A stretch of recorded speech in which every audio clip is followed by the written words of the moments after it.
once again doing another video game review. And I'm reviewing StarFox Adventure for the Nintendo GameCube.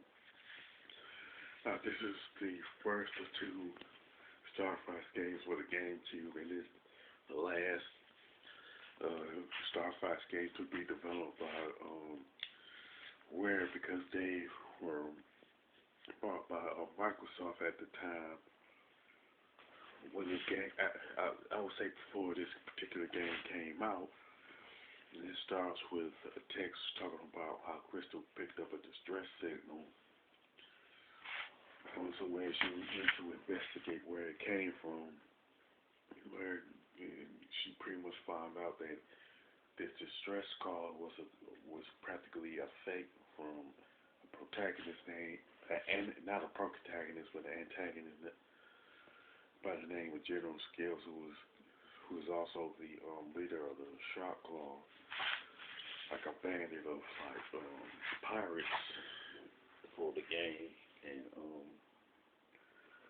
she we're trying to confirm, and she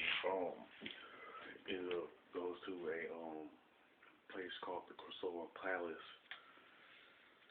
and this is where she finds a group of Triceratops called the Earthwalkers there, and one of them and they were mortally wounded, and one of them explains that General Scales attacked them before she even got there, and she's pretty much explaining some other things too. And she goes and finds a Crystal Spirit, and the Crystal Spirit pretty much tells her if she finds it 3 times in a basket, in one of 6 baskets, it'll go into her, so she can drop it off at a certain point.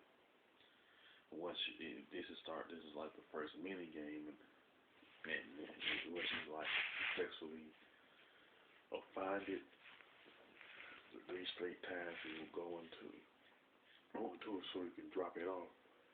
Then the next cutscene shows her this Crystal Spirit leaving it. There's someone that you don't know who it is sneaks up on her, and she said it's you, but you don't know. Again, you don't know who it is, and Crystal ended up getting captured and sent into this gigantic crystal, and it transitions to another cutscene where you find the StarFox team. But the thing is that Falco is missing. The cutscene doesn't explain what happened to him and why he left. They were just wasn't doing much of anything in this cutscene when General Peppers calls on him and tells him that the dinosaur planet is in trouble, and there's certain forest chunks of dinosaur planet that flew from the planet, and it is suspended not too far from dinosaur planet. And they showed, and they're giving the location of it, and the StarFox team is hired to fix the mess that was left behind. And then after General Pepper explains the situation, StarFox hops in this Starwing to get the dinosaur planet, and this is where the game begins for them. And to get the dinosaur planet, so one of the sections that's tore off this dinosaur planet is to fly through a certain amount of gold rings, and once you do that, you pretty much land on dinosaur planet for the first time. Pretty much the first thing you pretty much do is get Crystal's staff that was knocked out of her hand by a fireball, and you get a message from Crystal talking about the staff. It's has some powers to it, And one thing about this staff, you can use it to fight against shark claws throughout the game, and you have upgrades for different puzzles to solve. Now, there are some other puzzles that you can solve, but you're gonna need Tricky, a prince of the Earthwalkers, to do them, and he has some like upgrades also to solve puzzles, and there are the crystals that you have to find. You have to fight bosses also, and then you like also collect scraps to buy like different items that you're gonna need, like fuel for the R-wing, or a Tricky's ball, or like a, it's not like a camera, but it's like a binoculars. It's like, so it's different items like that that you get to buy. The pretty much the mini games are straightforward, and they get like increasingly hard with each passing mini game. The puzzle solvers, some are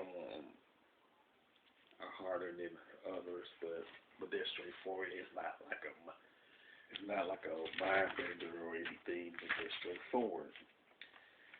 And you able to get to the Casor Palace by means of a warp zone.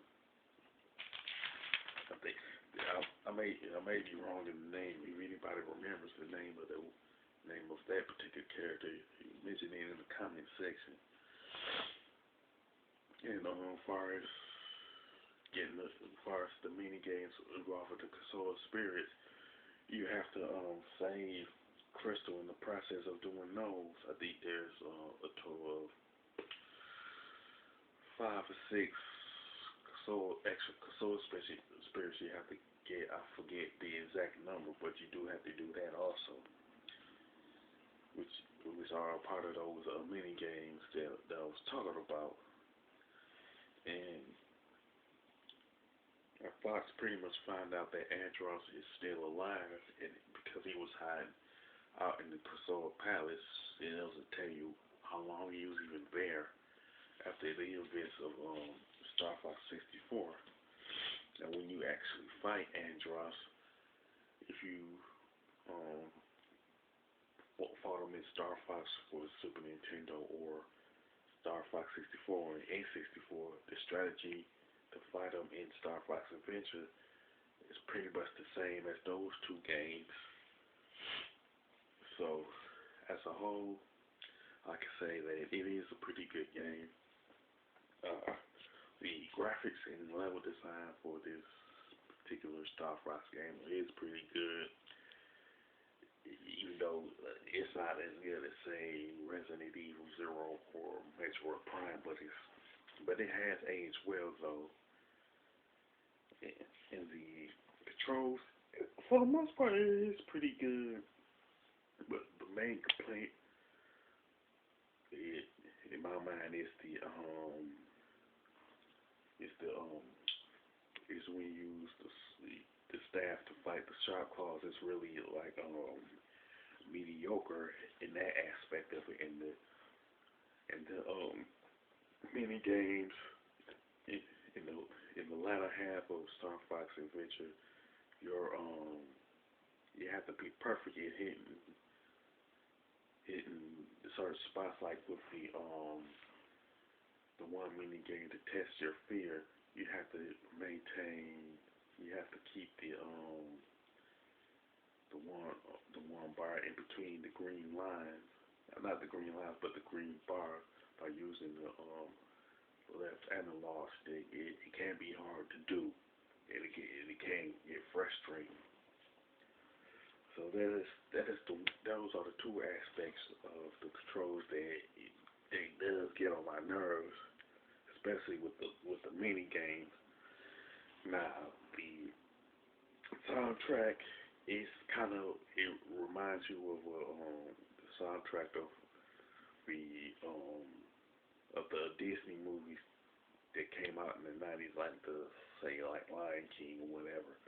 But it is a pretty good soundtrack. I'll say the soundtrack is the best aspect of the game.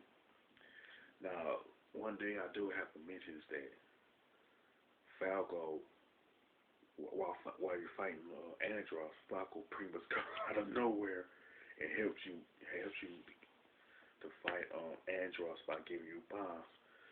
And the thing about it, it doesn't explain how Falco even knew that Andros was alive or why he even came back to begin with. So that's something that should have been explained along with him why he left in the first place. And it's a lot. There are gamers who compared this game to the Legend of Zelda franchise because of the I would say because of the puzzle solving the action aspect. The similarities between Star Fox Adventures and the Zelda series is there, but it's not really like a big complaint of mine. I guess mainly, it is because of the fact that I'm not a big time fan of the Zelda series or the Star Fox series. But that's another topic for another time. Now, and another issue that didn't make sense to me at least is the fact that Crystal and General Scales don't have any character development in the entire game. Now with General Scales, he was served as he was pretty much served as he was pretty much used to reveal Andros as the final boss, and I don't know nothing about Crystal herself. So it would have been nice if both of them had more character development in the game. But even though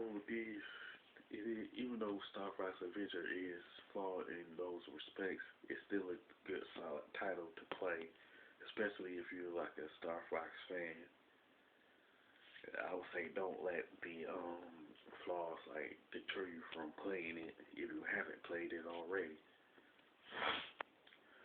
Like I would say the only thing that would get on your nerves is the later mini games in Star Fox Adventures.